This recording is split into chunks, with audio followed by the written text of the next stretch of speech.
Okay, I'm here with Joshua Crumbaugh from PhishFirewall. Hi, Joshua. Would you like to introduce yourself? Tell us a bit about who you are and what you do. Absolutely. Well, like he said, I am Joshua Crumbaugh, the founder of PhishFirewall. I'm probably a little bit unique compared to a lot of founders because I come from an ethical hacking background.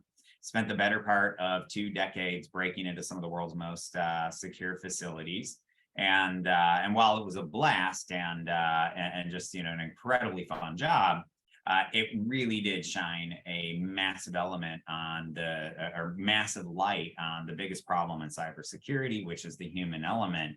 And I realized we were just not making any progress on that front, maybe on every other front, but not there. And it's the top threat. And so, well, that inspired me to go out and build a solution. And so that's sort of how PhishFirewall came around. Okay, it sounds great. Sounds like you had a really interesting career before this, leading up to it. And Joshua, where are you today with the business? What's the kind of size of your team? Where are you in terms of funding and revenue? If you could just talk us through your. Yeah, so we've done right at about 2.5 million in our Series Seed.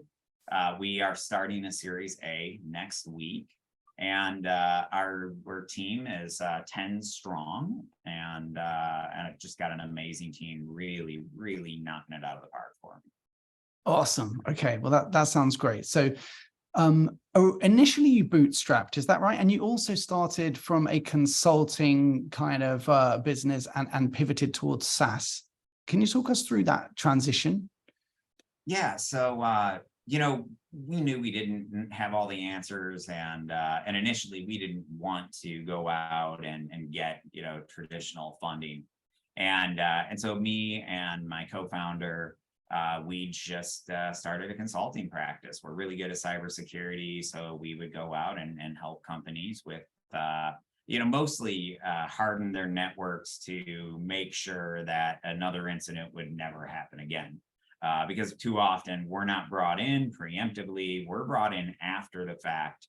And so we're basically helping them clean up with a gun to our head, because we know that if we don't get them cleaned up quickly enough, that the bad guys are going to be right back in. And so we did consulting, and that helped really build the foundation of the technology.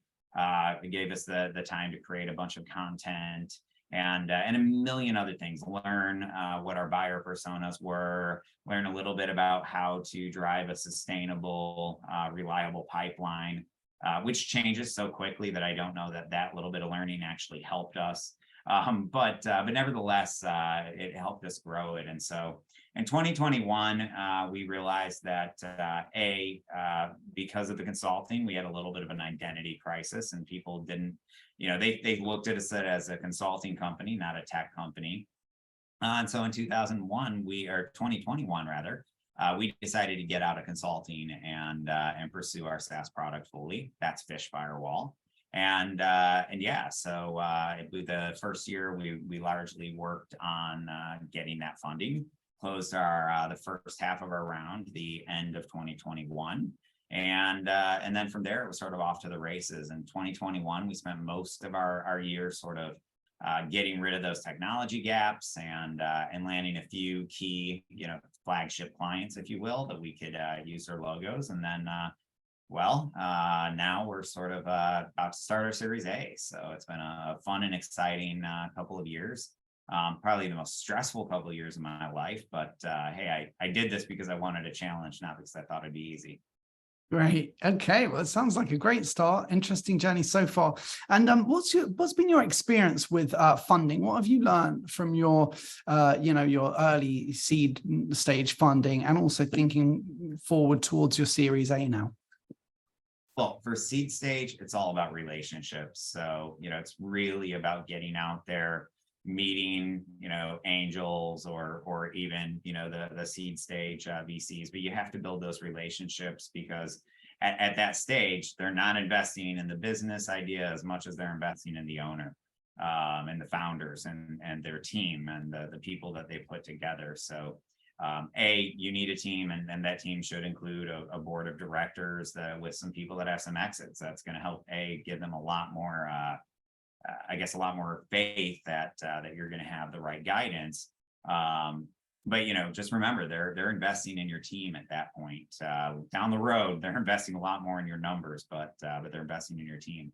I think the other big thing that I learned is that you're really, really feeling pressure the second you get that first wire into your bank to start hiring as quickly as you can. And that's because you've got all these projections, pro forma that you've put out there, and you're freaking out about the numbers 12 months from now because those numbers are really big. And so, my biggest advice is take your time, make sure you're hiring right, and just, don't fall into that. As long as you have money in the bank, you're good. But if you spend it too quickly, then you're going back to your investors, and depending on how well you did, they may or may not write you another check, and it may or may not be on good terms.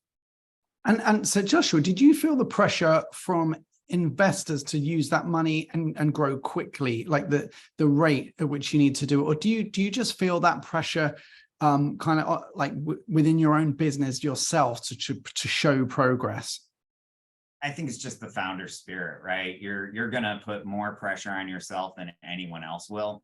I'm friends with the investor. I mean, like I said, it's all about relationships, and so I developed a friendship with him, and not just him, but the group and the people around him as well.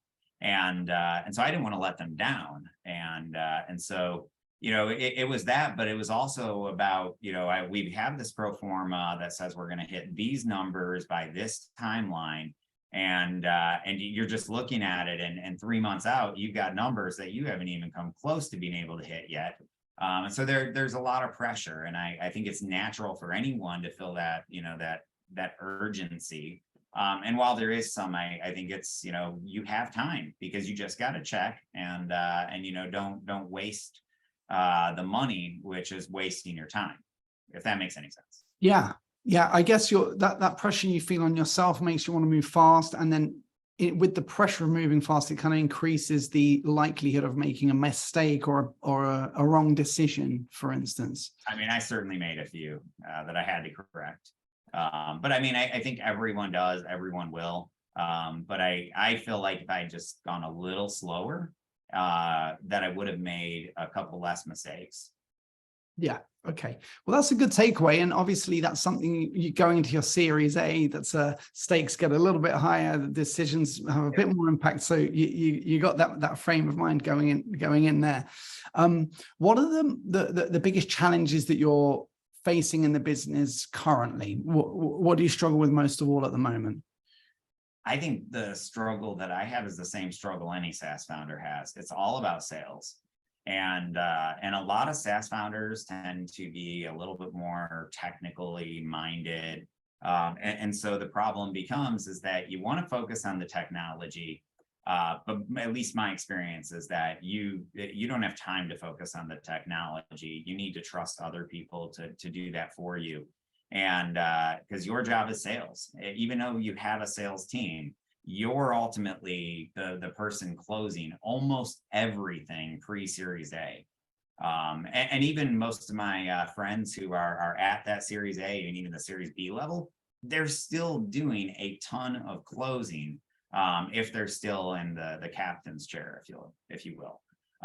So your job is to sell. Your job is to recruit users. Your job is to be the front man.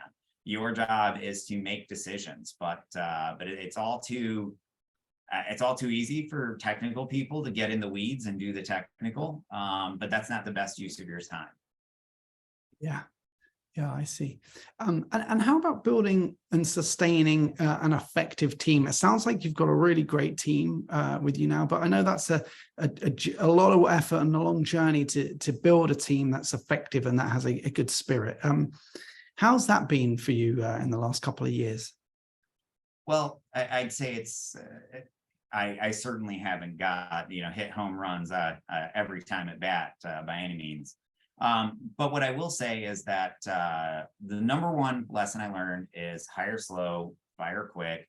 And really what that means is just take your time hiring, try to make sure you're doing it, getting the right person out of the gate. But if it's not working out and you can't seem to fix it, don't let a mistake drag on, because that can be, the death sentence, especially at a Series seed. You've got so little room for error that it's almost stupid. And so during those rounds, you want to just minimize your mistakes. But in terms of finding a good team, take your time, trust the people you have already found, and make it a team effort hiring. Get everyone's opinion. I mean, ultimately, it's your decision, but trust the people around you, because they may have better, intuition, or maybe you have better intuition, but maybe somebody else is super analytical and, really into the psychology and knows the right questions to ask. And hey, nowadays also you have ChatGPT to generate some amazing interview questions that can help you hone in on how honest they are, how hardworking they are, things like that. So, I'll also use AI for sure. And I will say we're heavily automated. That's part of what allows us to be so small and do so much. That's really cool. So when you've been implementing in practice, hiring slow and firing fast, what approach do you take to that? Is it hiring contractors, or just having a lengthy interview process and then maybe a trial period? How have you managed to make that work? Well, the number one thing, I try to find at least 5 qualified candidates. I try to find at least 2 or 3 people that I like. There needs to be some competition. And I think the big rule is don't take the first person that comes in the door that looks like they can do the job, because the second or third or fourth or fifth person that comes in the door may be the one that just blows you out of the water. And I think that's part of it is taking your time, collecting enough resumes, and doing a little bit of your own recruiting is never a bad thing either. I find that when I need somebody, I can just go get on LinkedIn, find people that match the criteria, and start recruiting. Heck, I'm connected to most of my competitors' salespeople because of exactly that. I did learn, don't have anything automatically like posts, because you might accidentally like your competitors' posts. That was an awkward day. Cool. Well, that sounds like a really good approach. Sometimes I've interpreted that as thinking of one person, hiring them slowly, so you're trying it out with them. But I see you're thinking about the whole process, giving yourself time to find suitable candidates and have enough that you can compare to pick, really find the best one, pick the best one. And then out, if they're not local, fly them out, get to know people, like have that in person, because there's just nothing that'll make up for that. And I think, you're trying to be so cheap during Series A, you don't want to fly people out, but just know you have the money, fly them out, get to know them, and make sure that they're a good fit. That's, I've had people spend a couple days working with the team as part of the interview. If it's like a critical role, like your sales director or something like that, fly them out. Yeah. Okay. That sounds great. And it sounds like you'll probably be doing a lot of hiring after the Series A. So I'm sure a lot of these things that you've learned after your seed stages are gonna really help, with that process. Hey, Joshua, it's been great to... Pardon? I said we'll make all new mistakes at Series A. Yeah, more things to learn. Hey, it's been great to connect with you. I really enjoyed hearing a bit about your background and how you've been building PhishFirewall. I wish you all the best with the journey. We'll keep following. How can people follow you? Are you active on social media or? I'm sorry, you cut out. I didn't hear any of that. Oh, sorry. I was asking how people can follow you, whether you're active on social and they can kind of follow your journey, or just check out the business. Yeah. So I guess I do a lot on LinkedIn. I'm in B2B marketplace. So I'm big on LinkedIn. It's just / Joshua Crumbaugh. On Twitter, or X now, I guess it is. I'm at Fish Doctor. And I mean, those are my main socials. Awesome. Okay, Joshua, thanks so much for speaking with me today. All right. Have a good one. You too.